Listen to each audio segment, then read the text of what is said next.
नमस्कार मित्रांनो, स्वागत आहे तुमचं पुन्हा एका नवीन व्हिडिओमध्ये. मित्रांनो, नुकत्याच वयात आलेल्या मुलींना मासिक पाळीचा खूप त्रास होत असतो. आधीच शरीरामध्ये झालेला हा बदल स्वीकारणं त्यांना कठीण जात असतं.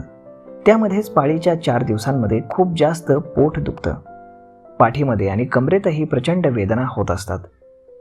काही मुलींचं तर एवढं जास्त पोट दुखतं की शाळा बुडवून त्यांना घरीच थांबावं लागतं.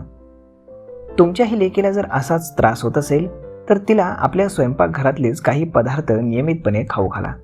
यामुळे पाळीतील पोटदुखी ही नक्कीच कमी होईल. तर मग चला जाणून घेऊयात कोणते आहेत असे पदार्थ जे खाऊन पाळीतील पोटदुखी कमी होईल ते. वाढत्या वयातील मुलीला दररोज नाचणीचा किंवा राजगिऱ्याचा लाडू खायला द्या. यातून त्यांना भरपूर प्रमाणामध्ये लोह मिळतं.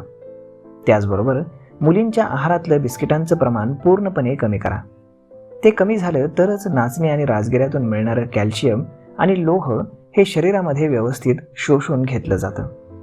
वयामध्ये आलेल्या मुलींना दररोज मूठभर शेंगदाणे किंवा मूठभर फुटाणे खायला द्या. यातून त्यांना चांगल्या प्रमाणामध्ये प्रोटीन्स मिळतील. त्यानंतर आवळ्याचं सरबत किंवा लिंबू सरबत त्यांना नियमितपणे प्यायला द्या. यामुळे मुलींना व्हिटॅमिन सी चांगल्या प्रमाणात मिळतं. व्हिटॅमिन सी शरीरामध्ये गेल्यामुळे लोह शरीरामध्ये चांगल्या प्रकारे शोषून घेतलं जातं आणि त्याचबरोबर बाटलीबंद कोल्ड्रिंक्स आणि सरबत घेणं हे पूर्णपणे बंद करावं. चौथा पदार्थ म्हणजे खजूर. खारीक किंवा काळे मनुके यांच्यापैकी कोणताही एक पदार्थ रोज खावा. रोज कोणते ना कोणते हंगामी फळ हे प्रत्येकानंच खायला पाहिजे आणि स्पेशली अशा मुलींनी तर खायलाच हवं.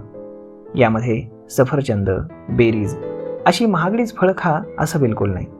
तुमच्या आसपास जी स्वस्तातली अगदी सहज उपलब्ध असतील अशी कुठलीही पदार्थ किंवा कुठलीही फळं तुम्ही रोज खाऊ शकता.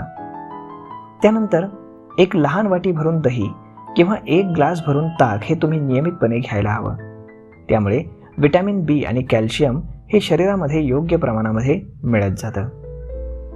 तर मग मित्रांनो आणि मैत्रिणींनो, जर तुम्हाला किंवा तुमच्या जवळच्या मित्रमैत्रिणींना जर असा त्रास होत असेल, नुकतेच पिरियड्स येत असतील, तर हे पदार्थ तुम्ही त्यांना खायला घाला. नक्कीच याचा फायदा तुम्हाला झाल्याशिवाय राहणार नाही. तर मग मित्रांनो आणि मैत्रिणींनो, हा व्हिडिओ तुम्हाला कसा वाटला हे तुम्ही आम्हाला कमेंट करून नक्कीच सांगा. आणि जर आवडला असेल तर आपल्या जवळच्या मित्रमंडळींसोबत देखील हा व्हिडिओ तुम्ही शेअर करायला विसरू नका. धन्यवाद.